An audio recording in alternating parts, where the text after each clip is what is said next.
Craig Cameron, and I have a crazy funny story because I was at an expo, and this kind man, when I was in the demo, he found my jacket thrown over the ledge, and I was wearing a badge similar to this, but it was on my jacket. And he kindly wrote Craig Cameron Apprentice under Stacy Westfall. And for the rest of the weekend, I had to wear a badge that they made me get in and out of the show with that said Stacy Westfall, Craig Cameron Apprentice. Which spun off into a whole bunch of people going back and forth teasing about how I was Craig's apprentice, and of course he was loving this. And so, and I just want to bottle his laugh, because if we could bottle and sell your laugh, I'm sell it in my booth. I can just get that.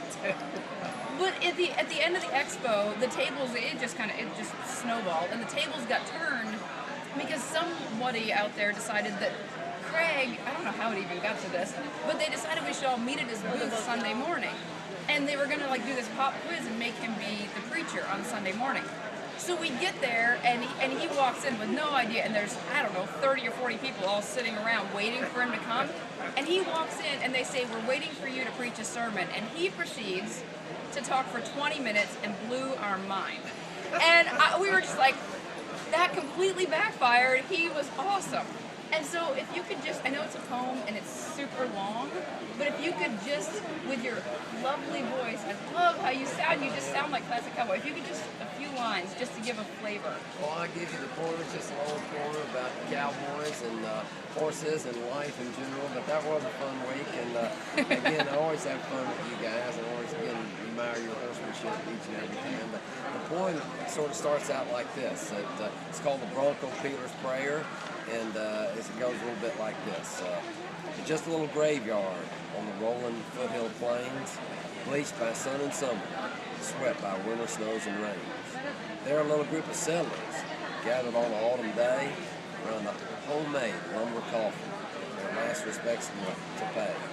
Weary men who'd wrung their living from this hard and arid land, beside them stood their women, faded wise with toil and worn hands. But there was one figure among them who was wiry, straight, and trim. Everybody knew it was the Bronco Twister, Jim. It kind of goes on and on like it that. It does. And it went on, and we were just blown away, because not only did you deliver the poem with your awesome voice and the whole classic cowboy look, but then you wrapped it up with a message that just drove it home, and we were all sitting there like, wow, Well, you know what? I tell you what, it is inspirational to work with people and horses every day. And I always say one thing nice about the horse, it's just life. And you get what you give, as you well know. So if we give it rough and tough, without reason, without meaning, without purpose, that's usually the way we get it back. But if we give it with reason, meaning, purpose, and love, usually that's exactly the way we get it back. So, again, it's a privilege and pleasure to do it, and it's a privilege and pleasure to get to work with you, too. Well, thank you. Okay. Thank you very much. Bye.